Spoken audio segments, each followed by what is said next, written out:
बिस्मिल्लाहिर्रहमानिर्रहीम dear students. अच्छा, बजाय इसके कि मैं आपको टॉपिक कराऊँ नेक्स्ट, तो फर्स्ट आई विल ट्राई कि आपको मैं जो पेज 1770 पे जो प्रॉब्लम्स हैं, थोड़ा सा आप यूज टू हों इस बुक के प्रॉब्लम सॉल्व करने में भी, और कैसे सॉल्व करने हैं आपको मैं सारे हिंट देता जाता हूँ। तो आज के लेक्चर में हम इसकी सिर्फ जो एक्सरसाइज जो प्रॉब्लम्स हैं 15 तकरीबन, वो हम सॉल्व करेंगे और वो देखेंगे कि वो कैसे आपने सॉल्व करने हैं। वो आज के लेक्चर में सिर्फ हम प्रॉब्लम्स के हिंट मैं आपको दे देता हूँ सबके, और वो आपने सॉल्व करने हैं। अगर आप पहले 3 प्रॉब्लम्स देखें तो उसमें आप वो हैं वेक्टर स्पेस से रिलेटेड। ठीक है, पहले तीनों प्रॉब्लम। फॉर एग्जांपल पहला जो प्रॉब्लम है कि show that C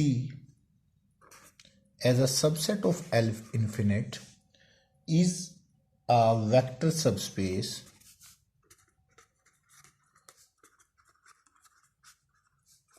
of L infinite।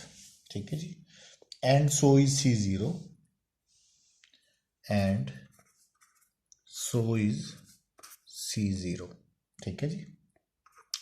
अच्छा, इसमें अब 3 चीजें यूज हो रही हैं। अगर इनको आपको C, L इन्फिनिट और C0 तीनों स्पेसिस की पहले डेफिनेशन लिखें। L इन्फिनिट स्पेस कौन सी होती है? ठीक है, it is a space of sequence.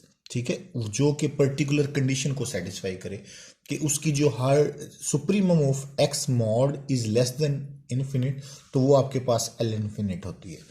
उसके बाद C जो होती है आपके पास स्पेस ऑफ कन्वर्जेंट सीक्वेंसेस है। C क्या है आपके पास? Space of convergent sequence. और C0 क्या है आपके पास? C is a space of convergent sequence.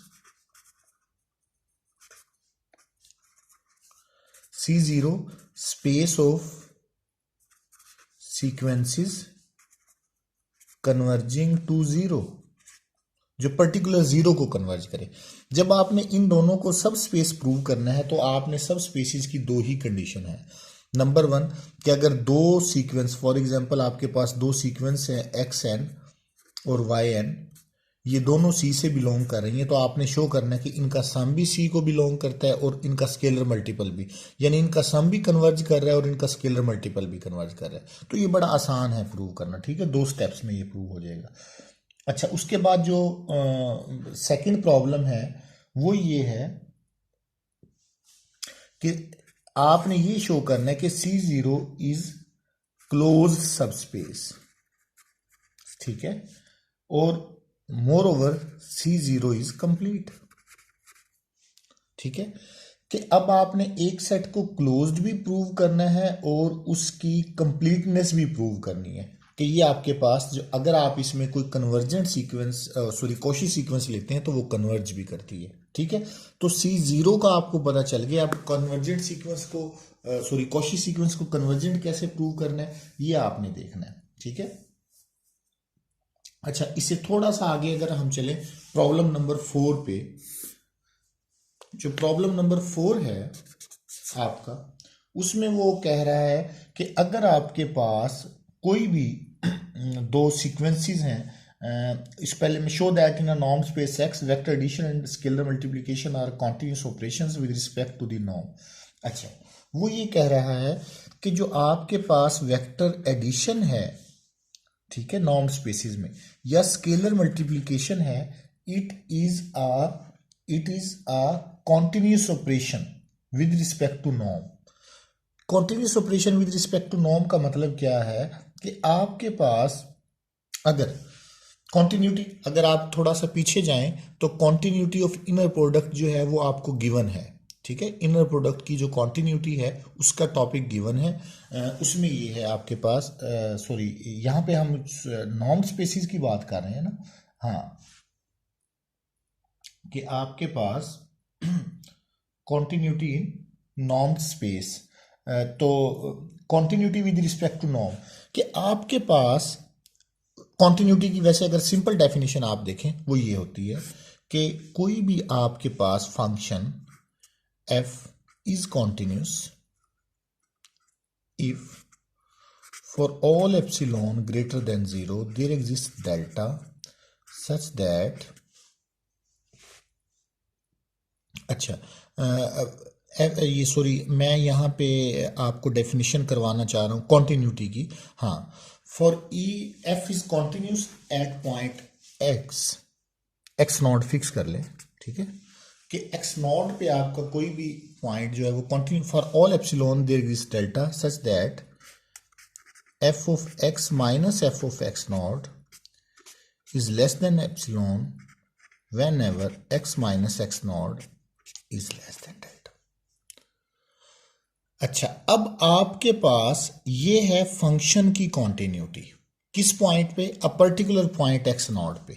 इसको थोड़ा सा चेंज करके हम ऐसे लिख लेते हैं कि x minus x not mod is less then delta implies F of x minus f of x not mod is less than epsilon. अच्छा, कॉन्टिन्यूटी की जो पैरेलल स्टेटमेंट्स हैं वो भी बहुत ज़्यादा हैं, कॉन्टिन्यूटी की पैरेलल स्टेटमेंट्स।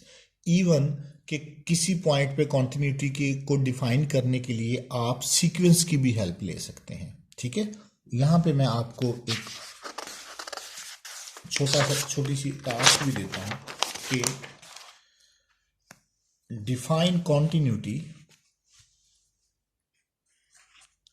या define, give parallel definition of continuity in terms of sequence। कि कोई किसी पॉइंट पे कॉन्टिन्यूटी को डिफाइन करने के लिए आप सीक्वेंस की हेल्प लेते हैं कि कोई सीक्वेंस जो है वो उस पॉइंट पे जाए तो f of x n converges to f of x, something like this. अगर एक्स एन एक्स को कन्वर्ज करे तो f of x n f of x को कन्वर्ज करेगा। It is also some kind of continuity. इस तरह की कोई चीज या थ्योरम जो है वो आपने स्टेट करना है, और उसके बाद आपने ये वाला जो प्रॉब्लम है क्वेश्चन नंबर 4 जो है वो सॉल्व करना है। इसके बाद अगर आप क्वेश्चन नंबर 5 पे आए तो क्वेश्चन नंबर 5 में सिंपल ये गिवन है कि अगर आपके पास एक्स एन एक्स को कन्वर्ज करता है, वाई एन वाई को कन्वर्ज करता है, तो x n plus y n जो है वो एक्स प्लस वाई को कन्वर्ज करेगा, ठीक है। तो x n plus y n minus x plus y जो है इसका आप नॉर्म ले लें, ठीक है। इसके नॉर्म में कोई ऐड सब्ट्रैक्ट करें, एक्स एन माइनस एक्स ले लें plus y n minus y ले लें, और फिर नॉर्म को थोड़ा सा सेपरेट कर लें। आपको पता है नॉर्म अलग अलग ब्रेक हो जाता है। अब एक्स एन माइनस एक्स जो है वो भी जीरो को जा रहा है, ये भी जीरो को जा रहा है, तो ये भी ओवरऑल जीरो को चला जाएगा। समथिंग लाइक नॉर्म्स की प्रॉपर्टी यूज करते हुए आपने ये कन्वर्जेंस जो है वो शो करनी है। अगर हम आगे थोड़ा सा आए क्वेश्चन नंबर 7 पे, तो इसमें यूज हो रही है एब्सोल्यूट कन्वर्जेंस की डेफिनेशन। सबसे पहले तो आपको पता होना चाहिए कि एब्सोल्यूटली कन्वर्जेंट क्या होती है सीक्वेंस, ठीक है। एब्सोल्यूट कन्वर्जेंस की डेफिनेशन लिखें जिसमें विद द हेल्प ऑफ उसकी नॉर्म के साथ अगर कन्वर्ज करे तो, और सिंपल कन्वर्जेंस क्या होती है, फिर इन दोनों में रिलेशन क्या है। कि एब्सोल्यूट एक्चुअली वहां पे ये कहना चाह रहा है कि एब्सोल्यूट जो कन्वर्जेंस है it doesn't imply convergence. Absolute convergence does not imply convergence. ये कब इंप्लाई करता है, only in case of complete spaces.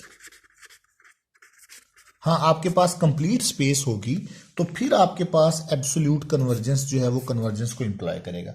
आपका 7, 8, 9 प्रॉब्लम जो है ये तीनों प्रॉब्लम एक ही चीज है कि आपने ये पहले एक एग्जांपल देनी है कि एब्सोल्यूट कन्वर्जेंस जो है वो कन्वर्जेंस को इंप्लाई नहीं करता।